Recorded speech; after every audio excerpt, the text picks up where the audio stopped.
doing, everybody? I'm Daryl, the Bearded Dragon with dadsanddragons.com, and with me for the, second time now? Second time now is RJ. What's going on? And Nathan has passed on his position on the show to RJ. I mean, he died. Oh my gosh. Yeah, no, just only in spirit. No, I'm just kidding. I don't even know what I'm saying. Welcome to the Hoard. I feel like it's been a million years since I've done this, and I'm kind of forgetting how we even start the darn thing. But like 2 weeks ago, we did one with all of us, and there was horrible audio problems that Jeremy technically tried to fix, but it just they didn't work out. And then what happened last week? I don't even remember. Did we do one last week? Oh, I didn't do it. I don't remember. Yeah, no, we postponed it. This is like the postponed This is the postponed one. Yeah. So we, that's right, because we were going to do it, then we didn't. Yeah. That's what it is. Yeah. So then I meant to do it earlier in the week, and then it was just like, whatever. Yeah. And coming up, we've got a move happening soon. Yeah. We're going to be getting kicked out of this place, and heading back to another place. Anyway, it's going to take some time to get in there, I think. So who knows what's going to happen? We've got one more episode we can film here. And then we're out the door. So, yeah. Anyways, let's get on with it. Right. Today, we were playing Killing Floor. This is the game that everybody's playing right now, I think. Well, yeah. Almost everybody. It seems like a pretty big release. It's a pretty big deal. Mm-hmm. I liked it. It was really fun. Having played Killing Floor 2, it wasn't like that game really at all. It was a lot more linear. It was more of a horror game with a lot more story than Killing Floor 2. Killing Floor 2 is just kind of action-packed, like shoot zombies. It doesn't really care. There's a story, but it's not. There's no like campaign. But well, there must be some kind of story because you kept going. Oh man, it's because there's like the maps that you go on. There's like the company. There's like Horizon Industries, and you're like you get bits and pieces, and there's probably like character stuff too, like character bios and whatever that you can read, and it like gives information about characters. So you skip all that crap. Yeah, well. Who has time to read all that? I mean, you want to go shoot zombies. Like exactly, right? But yeah. So I've never played a Killing Floor game before, but I love this game. I think it's great. I was surprised, actually, when I went onto the Oculus store and saw some of the things people were saying about it. Like, I went on expecting it would be like all 5 stars, maybe a few 4 stars, but there's a good chunk of 1-star people out there. Which I think is absolutely ridiculous. There's nothing 1-star about this game. There's nothing 1-star, but I can see where people are coming from with some of the complaints. Yeah. Yeah. Some of the complaints are kind of one of the complaints was it didn't boot for the guy. So I guess that's a valid complaint. But But what is it? What were some of the complaints? One of them was just short. One of them was going through the entire list of what Killing Floor 2 had. And saying that it wasn't all in there. Yeah. With like upgrading and so weapon buying and stuff like that. There's no leveling up, no buying weapons, no merchant in between levels, which is actually kind of funny because when I first turned this on, when I first played it last night, and I was playing on my own, I had like this sort of like Resident Evil 4 vibe. Have you ever played Resident Evil 4? No. RJ's only 14, so I don't like horror games as well. I probably would have stayed away from that. He was not even either way. Barely alive when it was out. But anyways, Resident Evil 4 is one of the best games that's ever been made, in my opinion. And this game gave me a definite Resident Evil 4 vibe when I was playing it. And then I found out that Killing Floor 2 has a merchant in between levels, which kind of is like Resident Evil 4. Anyways, I was just because I was thinking when I was playing it, I'm like, oh, this would be awesome if in between levels there was like a merchant where I could buy guns from. And then turns out you end up getting very, guns very around upset. the map anyways. Yeah, I mean, yeah. You get guns throughout the game. Apparently, there's only 4 levels. That's a little bit disappointing for me. We played through 3 of them today on co-op mode. It was like 2 and 2/3. Oh, yeah? I don't think we got past the last little bit of the 3rd level. Really? I don't think we were quite done. I don't know. But maybe we were. I don't know. I have no idea. Maybe the extraction point showed up, but we got into an extraction point and then left, right? Oh, didn't we? Okay. Then we probably did beat it. Didn't we? I don't remember. I don't know. The point of the matter is that we did most of the game today in one go. Apparently, I've heard that there's only 4 levels. I haven't seen them all myself, so I don't know. But for a horror game, let's move on a little bit. For a horror game, this game's really funny. It is. It is. If you're by yourself, it can be really scary, especially with the vibe that the first level. It's like a dark abandoned forest. It's like a creepy farmhouse. It's like definitely horror game vibes. But when you're with someone else, and you try to goof off. All the spook and all the scare goes away. Yeah, it's not that scary anymore. And I was playing it myself last night, right? And I'm like, okay, we got to cover this game. And when I first got into VR way back with the DK2, I played the crap out of Dread Halls and stuff like that. And but I found like instead of getting to the point where I could handle VR better, horror in VR better, I was actually getting. Like the more I played it, the harder it was for me to do it, right? And so I've gotten to the point now where I'm kind of like hesitant to even play horror games. So it's like, okay, well, Killing Floor Incursion's the big game. I gotta play it.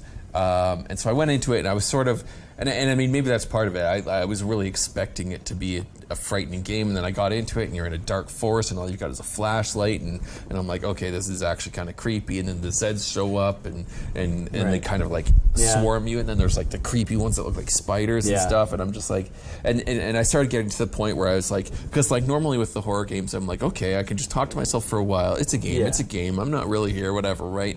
But then after a while, I don't know, maybe that reptile part of my brain just takes over and says, you know what, this is scary, let's stop doing this, right? And instead of ripping my headset off and being like, nope, I'm not doing this anymore, I just decided, you know what, I'm just going to, and I used to do this in Dread Halls too, I'm just going to let the enemies attack me, because there's like this like, I don't know, just show. It's like, okay, when they attack me, it's not going to be that bad, right? Right. Yeah, and then once they did that, and then I found out like you can hit them, right? And then I was like, oh, that's awesome. And so then I was like punching them and like boxing them and like talking smack to them and stuff like that. And after that, I was just like, this game's hilarious. And then when we got in today and we were doing the co-op, and you like ripped their arms off and we're walking around being a T-Rex with their arms. T-Rex arm with that. Yeah. If you try to make it not scary, it won't be scary. Yeah, basically. It's not scary at all. So there's that. So it's a really funny game. It's really enjoyable with multiplayer. I think the multiplayer works really, really well in this game. There's other games like you were mentioning, Gunheart, are also online multiplayer, but not quite as fun. No. This game, I wouldn't say is ridiculously challenging, and I think that's kind of one of our complaints with Gunheart is it's a bit too hard out of the gate. This one's really easy right out of the gate. Like you can literally, you don't even need weapons. You can just walk around punching them right at the beginning, right?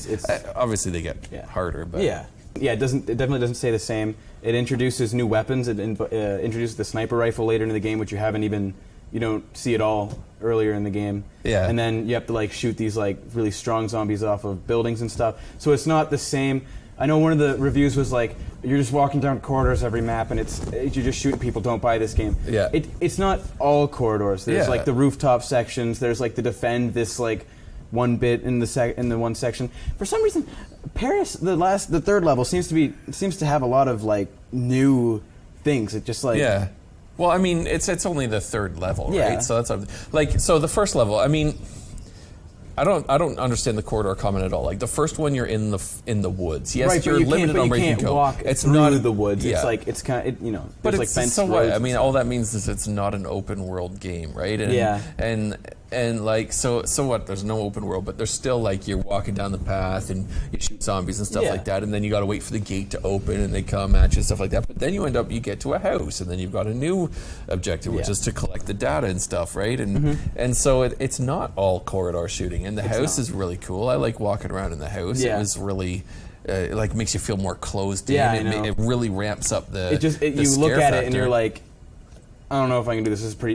This is getting pretty creepy. Yeah, right. And then you get in it and you hear the zombies coming in. And you can hear them upstairs. You can hear them like walking around, and you're like, oh boy. Yeah, and you're like looking down the hallways. You're like, where's they going to come out from? Like, I better prepare for this. And as soon as you look away and you start to actually do the objective, it's like, oh no, there's one right there. Yeah. And it gets really uncomfortable after a while, right? That's on solo. When we were in there together, it was a completely different story, right? It's like you're not worried about it sneaking up on your back because there's somebody there watching it, right? So co-op really kind of kills the horror aspect of it. But that's not necessarily a bad thing. That's a good thing to me. I like that. I mean, for those who want like a scary experience, who love horror, maybe keep it solo. Yeah. And even with co-op, if you tell each other like this is supposed to be scary, let's not goof around, and you try to keep things serious, you can probably still keep that kind of like creepy, like this is like a post-apocalyptic world kind of vibe. But I mean, the game kind of takes that away from you right out of the gate because you're in a simulation in the game, right? So it's like I'm playing sort of virtual reality in virtual reality, and, and it's sort of like the whole thing is just a game, and that's sort of, I mean, I guess it explains, because the Zeds, after you kill them, they just sort of disappear and stuff, right? And it makes sense for like the teleporting and stuff. And, why you can do that and things like that, and why things like teleport back to your holsters and whatnot. And, but I mean, like other games get away with that, like without having to be like, it's all fake, guys. It's not real. That's why it's like this. Which kind of makes me wonder why they went that route at all. And there was a few things actually when I was playing through it on my own, and I'm like, that is very much copying something from another game. What was it? There was one thing where they copied something from Portal. So in the training section, right? The way the way the trainers talk was very. I think I got that vibe Portal, too. I think right? I got like a GLaDOS vibe from the training area too. Yeah, just the type of humor that they were trying to use and stuff like that, right? It was especially the insert blank here joke. I remember that was in. I'm pretty sure it was like, you must be the best in insert town here. That was in like the first Portal game, I think. Yeah. So like, and I think that's what tipped me off. I'm like, oh. Also, I guess that's also in Job Simulator. Right? So they do that a lot in there. Which so I guess they kind of use that. And I feel like there was something else too that I was like, that is kind of ripped directly out of another game, but it's still all right. It's cool. Yeah. It's fine. Just they steal a joke or two, whatever. Mm-hmm. But overall, I would say that this game, I think it's one of the it's the most fun I think I've had in VR when we were doing the co-op. I mean, as a single soul game, it's still good. It's a first person shooter, right? Yeah. Which there aren't a lot of those. It's a solid game. The only bugs that were happening was with the experimental free move mode. Yeah. And so that I'm like, okay, I can excuse that. There was no other major. There was no like crashing. There was no. Yeah. Now so you were here playing on the good computer. I was at home playing on my computer. Right. I only have a 1060 and an i5 in my computer at home. It was having some trouble running the game, but not so much that it was ruining the experience for me, right? I was getting some judder and you were acting kind of weird and stuff like that, like vibrating all around and stuff like that. But it was like whatever. I was having enough fun that I was able to put up with it, and to me that says something about the game, right? But this one it was good. If you haven't played any Killing Floor games before and you want to buy it, go for it. If you have played Killing Floor 2 and Killing Floor 1, get the stigma that like, oh, this is going to be exactly like that, except that it's a more story linear game and it's more like lore based and it's more kind of slower, but it's still in the same like universe, and you'll get a kick out of some like, there's like characters, like an old character that shows up from Killing Floor 2, and I think he was in Killing Floor 1 as well. So that's what I think. Yeah. But, so it's $45.99 in Canada. I don't know what that translates to in US dollars. With only 4 levels, it's hard. I don't know. It's hard to imagine because it is a lot of fun. It is a really good game. If you got a friend and they're willing to go for it as well, I think if you got the money, it's probably worth it. Yeah, it's a really good time, and especially if you have multiple friends, because then you can go through it with multiple people. That extends the play value a little bit. Can you have like more than just one person, or is it just like 2 people? I don't think so, but I think.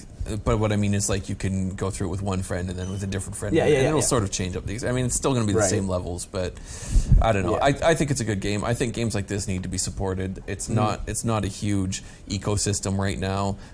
So if we want good games, we got to buy them when they come, right? So it's just the one complaint with this game would be content, and that's kind of like a theme I've seen with and that's games. Just kind of the way it is with VR right now, and that's sort of something that we have to accept. We're not going to get huge multi-hour games, or if we do, it's not going to happen very often. Although it did say on the page it was multi-hour, and it was multi-hour. We spent like sorry, what I meant. But I know what you mean. Hours, right? But I just want to put that out there. Yeah, this does have more content than like say Job Simulator or Virtual Reality. Yeah, and the other thing too is like when we played through, you had played through like when we finally did have troubles hooking up. That's something we should probably mention. Right. It took us a long time to be able to finally connect in a game. Yeah. I couldn't find him on the list. He could find me. Yeah. He kept sending me invites, but they wouldn't show up. Then when they did, I would join. It would bring up the loading screen, and then all of a sudden I'd be back at the title screen, right? Right. And then finally one time I did get into the game, but I was in a different level than he was in. Right. So I don't even know how that happened. But anyways, we finally did manage to hook up. At that point, you had played the first and second level already. I'd played the first level already. So there wasn't a lot of like, what do we do now and sort of things, right? Like we knew immediately go for the gas can stuff. So we blew through those levels pretty quickly, right? So to say that it's going to be 3 hours roughly to get through for everyone, that may not be the case. It might it'll take longer if it's your first time through. Yeah. But anyways, thumbs up from me. I'm going to go ahead and say buy it. You're not going to be too disappointed. It's $45, right? And it's a game. Yeah. You can play it. It's good. Buy it. Do it. Go. The next game we're going to look at is called Late for Work, I believe. Right. And this one is $11.99. It also came out yesterday. It's a completely different sort of game. You had you downloaded it and you tried it out and kind of wrote it off a little bit. Yeah, well, I did. Yeah, my initial reaction wasn't too good, but that was just single player. That was single player. Yeah. So basically, this is meant to be an asynchronous game that you can play with multiples of friends, right? Yeah. So the person inside the headset is a huge like King Kong gorilla sort of thing, and you're just rampaging around a city. Yeah. There he is. There he is. There, and you can pick up all the buildings and stuff like that, and like throw them at the vehicles. All of the other players are the vehicles, and they're trying to basically kill you. I think it doesn't really matter which version of the game you're in. Yeah. So the objective changes for the ape, but not for the vehicles. It's always the vehicles are always kill the ape. Oh no! Sometimes the vehicles are hide, right? Well, yeah, but then if you're out of hiding cars, then you turn into like a tank or like I guess. plane. Okay. Yeah. So that's right. So there are multiple modes. There's deathmatch mode. There's so it's team deathmatch. Last man standing. Was it last man standing? I think. I think so. I don't think we tried that. Yeah, we didn't try that one. And then there's hide and seek. Hide and seek. Yeah. So I think deathmatch was probably the best mode that we tried. Yeah, I think. Yeah. Hide and seek was kind of fun because so each player goes and they hide their vehicle, but then what do they do until because if I don't right like we had accidentally loaded up two players, so it was split screen, and the reason we did that is because if you even touch a button on a controller, it just joins keyboard or controller, right? Keyboard or controller, or is there something else? No, I think it's I think it's just those. Just those, right? So then we ended up with split screen gameplay, and so he was playing two characters. But if you had 5 players, though, like this game could be a lot of fun. Yeah. Right. And so all the players are basically just trying to kill the ape, and the ape is just trying to survive. Yeah. And it's funny because the ape, to refill his life, there are little people walking around, and you just pick them up and eat them. And you can also eat trees and stuff. Oh, you can eat trees. You can eat trees. There's French fries and like hamburgers on top of buildings too. Sometimes can you eat those? You can eat those. So there's a good number of ways for you to fill up your life if you're the gorilla. But I think in the few games that we found, it seemed like definitely the match is more heavily tilted towards the gorilla. Yeah. So $11.99. I'd buy it. You'd buy it? Yeah, definitely. It's early. I think it's early access. I think from the Oculus page at least. I don't know if it is. I think it was early access. It doesn't say here that it is, but maybe it is. Additional details. Nope, doesn't say whether it is. Because I remember there was sometimes I think where the jets and the tanks would go invisible. That was like the only bug. But actually, you know what? When I looked it up on Steam, it was early access on Steam. So maybe it's just got put in the wrong section on the Oculus Store.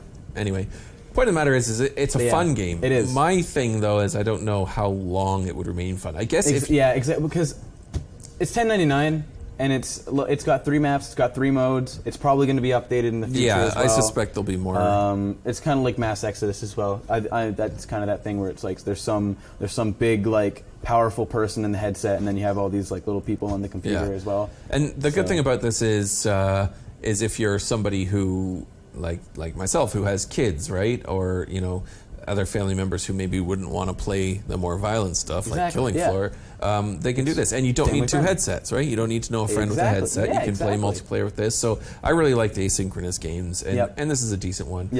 This is kind of, actually, it reminds me a little bit of Giant Cop. I don't know if you've played that one. Just the look of it and like being towering above the city and stuff. But in this one, you can like literally destroy everything. You can pick up the buildings and throw them in cars, chase. I don't think I remember I picked up the roof of a barn and I was like using it like half shield, half like you like swat me right out of the sky. Yeah, with you can just stuff, like right? I just like jumped up and like smacked the plane out of the sky. So there's possibilities and there's 3 maps. So yeah, it's a good time. And like originally, the original plan that I had for this show is we were just going to talk about Killing Floor the whole time because that's how much I love that game. I love Killing Floor. Right. But I came in and I'm like, you know what? Let's have a look at this game. Yeah. And I think it was worth and you it, were like, oh, I already tried it. It sucks. And I'm like, well, let's try the multiplayer. I didn't say it sucked. I was just kind of like, I was just like, yeah. eh. And I mean, and it would if you were only playing by yourself in a headset and you didn't have somebody else to play. But I think there is is there online multiplayer yet, or is it just local multiplayer? I think it's only local. I don't know. Okay. I don't know. I would have to double check that, but the caveat is if you don't have anybody to play with, then don't buy this game because it's not fun to just be the monkey and just destroy stuff. Like there are other games that'll let you do that. But if you have friends and you know they come over and you feel kind of awkward, like just sharing the Rift back and forth, which I don't at all. Like I have friends over and we do that all the time. The person can still see it on the monitor. But suppose you're one of those people that does. This is the kind of game that you want here, and it could get better. Probably will. Right. I think it's. Either I'm missing something or it was put in the wrong spot on the Oculus Home because it's still early access on Steam. Or maybe Steam's wrong, I guess. I don't know. Whatever. Point of the matter is it's a decent game. It's not expensive. Yeah, it's for a VR game, it's like a full working VR game, like working mostly VR game. $10.99, $11.99. I will say the UI sucks. The user interface, menus and stuff. It's not very intuitive. It's not well laid out. It's kind of ugly. I don't like that you can't. Once you activate a second player, like a split screen. Yeah, right. Yeah, you can't get rid of them. At least we couldn't figure out how. Couldn't figure out how to get rid of them without actually exiting the game and coming back in. Yeah. So, obviously, stuff like that is the kind of thing that will be dealt with as it moves towards full release, assuming it actually is in early access, as you say. But even without that, it's a fun diversion. If you got kids, it's going to be a good game to play with the kids or the wife, if you can get her to play. Unless you're lucky and you got one of those wives that actually plays video games, and then maybe play something else. But anyway, that's going to do it for this week. You're going to start seeing this guy quite a bit more. He's going to be taking over as the show lead soon. So maybe we'll switch chairs when I'm on, and I'll be in the less important seat. The less important seat. I'm pretty important. Well, I mean that's Nathan's chair, right? That's what I'm saying. You got to come over to the important seat, and I'll sit in Nathan's less important seat. Okay. So yes, I have been the Bearded Dragon with dadsanddragons.com. This is, what do we call you? Oh, just RJ. Just RJ Fletcher. The RJ. The urge. He's got the urge. All right. Anyways, that'll do it for this week. Thanks for coming by. Don't forget to tune in to our Monday, Wednesday, Friday streams. We do them over lunch hour. If you're in the Eastern time zone, it's lunch hour. And we do that so that you got something to do while you're eating your lunch. So check those out. Check out dadsanddragons.com. Hit like, hit subscribe. Leave some comments down below. Let us know what you think about the show. We'd love to talk to you guys. See you next week.